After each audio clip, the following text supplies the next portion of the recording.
Hello everyone, welcome to Sanmarga classes. ಪ್ರಾಣಿಗಳಲ್ಲಿ ಸಂತಾನೋತ್ಪತ್ತಿ ಪಾಠದ 32ನೇ ಪ್ರಶ್ನೆ. ಅಂಡಜಗಳು ಎಂದರೇನು? ಒಂದು ಉದಾಹರಣೆ ಕೊಡಿ. ಅಂಡಜಗಳು ಎಂದರೇನು? ಮೊಟ್ಟೆಗಳನ್ನು ಇಡುವ ಪ್ರಾಣಿಗಳನ್ನು ಅಂಡಜಗಳು ಎನ್ನುತ್ತೇವೆ. ಯಾವ ಜೀವಿ ಮೊಟ್ಟೆಯನ್ನ ಇಟ್ಟು ಅದರಿಂದ ಮರಿ ಮಾಡುತ್ತಲ್ಲ ಅದನ್ನ ಅಂಡಜ ಅಂತ ಕರಿತೀವಿ. ಉದಾಹರಣೆ ಕೋಳಿ. ಇನ್ನೊಂದಿಷ್ಟು ಉದಾಹರಣೆಯನ್ನ ಹೇಳಬಹುದಾ? ಪಾರಿವಾಳ, ಹದ್ದು ಅಲ್ವಾ, ಹಾವು, ಆಮೆ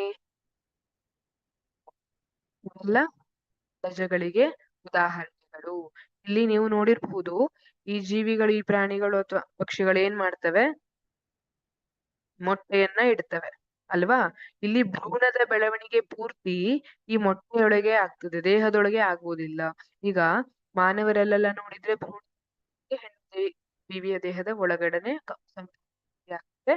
ಆದರೆ ಇಲ್ಲಿ ಭ್ರೂಣದ ಬೆಳವಣಿಗೆ ಮೊಟ್ಟೆಯ ಒಳಗಡೆ ಆಗಿರುತ್ತದೆ. ಇದ್ರ ಮೇಲೆ ಕುತ್ಕೊಂಡು ಕಾವು ಕೊಡ್ತೇವಲ್ವಾ, ಕಾವು ಕೊಡೋದ್ರಿಂದ ಮೊಟ್ಟೆ ಒಡೆದು ಮರಿ ಹೊರಗೆ ಬರ್ಲಿಕ್ಕೆ ಸಹಾಯ ಆಗ್ತದೆ. ಆ ಕಾರಣಕ್ಕಾಗಿ ಕಾವು ಕೊಡುವಂಥದ್ದು. ಈ ಹೊರಗಿನ ಕ್ಯಾಲ್ಸಿಯಂ ಪದರ ಏನಿದೆ, ಬಿಳಿ ಕಲರ್ ಅಲ್ಲಿ ಇರ್ತದಲ್ಲ, ಅದು ಕ್ಯಾಲ್ಸಿಯಂ ಪದರ. ಇದು ಗಟ್ಟಿಯಾಗಿದ್ದು ಮೊಟ್ಟೆಯನ್ನ ಅದರೊಳಗೆ ಮೊಟ್ಟೆಯೊಳಗಿರುವಂತಹ ಆ ಭ್ರೂಣವನ್ನ ರಕ್ಷಿಸ್ತದೆ. ಅದರೊಳಗಿರುವಂತಹ ಹಳದಿ ಲೋಳೆಯ ಪದಾರ್ಥ ಇರ್ತದಲ್ಲ, ಅದು ಭ್ರೂಣಕ್ಕೆ ಪೋಷಣೆಯನ್ನ ಒದಗಿಸುವಂತದ್ದಾಗಿದೆ. ಇಲ್ಲಿ ಅಂಡಜಗಳು ಎಂದರೇನು ಅಂತ ಕೇಳಿದ್ದಾರೆ.